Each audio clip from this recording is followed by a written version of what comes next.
Hello everyone, my name is Sunset Vista and today's video is something a little different to what you and I are used to on my channel. Today I'll be speaking about the upcoming release of DLC 3 for Infinite Warfare entitled Absolution.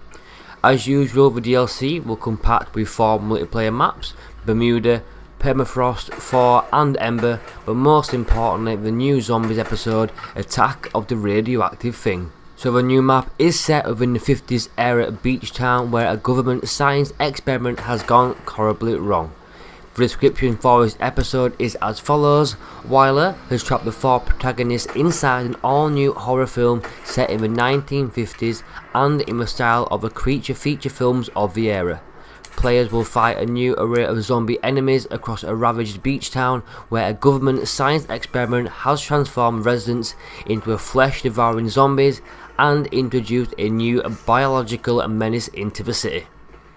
So skimming through the description to pick out some vital information, the first thing I came across was players will fight a new array of zombie enemies. This more than likely means we'll have more than just the standard zombies. My guess is there'll obviously be some sort of boss round like we used to, replacing the Panzer Soldat with some sort of mutant zombie. And I can't help but picture a mashup of the mutant from the Goosebumps book Attack of a Mutant and a Margwa from Shadows. An interesting combination, maybe.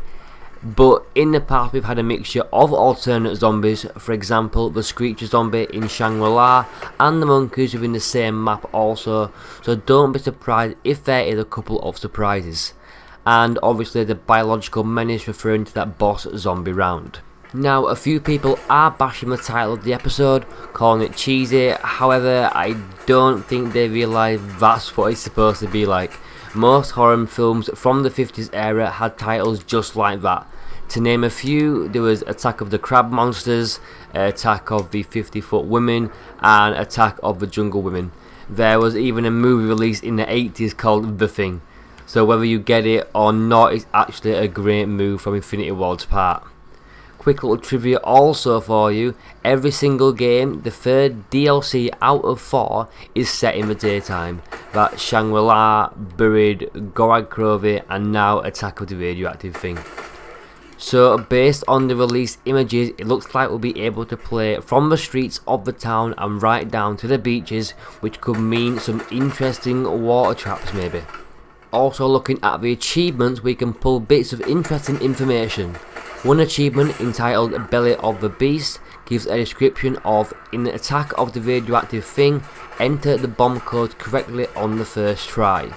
Could this be the only way of defeating the mutant, or does it link towards the main Easter egg? Maybe it's just one of the many traps available.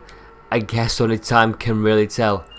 And another achievement entitled Mad Proto says: in Attack of the Radioactive Thing, assemble the MAD, Modular Atomic Disintegrator. Now, to break that down into basic terms, modular atomic refers to the modules and atoms, self-explanatory. Now, the modules could be in reference to the components within the weapon, or in biology terms, it could refer to a unit of modular growth, such as a coral polyp. If I said that correctly, I'm not quite sure. A coral polyp is in a cylindrical shape and has a mouth usually surrounded by tentacles at one end and is often attached to something at the other end. So from a scientific point of view, the radioactive thing could have tentacles, maybe a radioactive squid or octopus on the beach. Maybe. And a disintegrator is basically a rate of energy, so it's more than likely an equivalent to Treyarch's ray gun. Hopefully a buildable version, which is always fun. Sometimes. And the last interesting achievement is Dear Diary. In Attack of the Radioactive Thing, listen to all of Williard's Pearl recordings, which means we could have a radio hunt on our hand, much like on the Reese from World at War.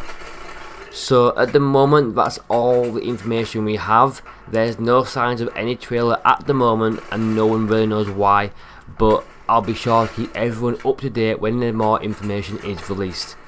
And I hope you have found this video informative and added that extra little bit of excitement until release date, which is July the 6th, first on PS4.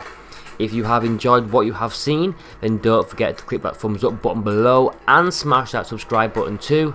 Let me know down in the comments if you're excited for DLC 3 and why, or why not. So from this side of the sunset, have a great day.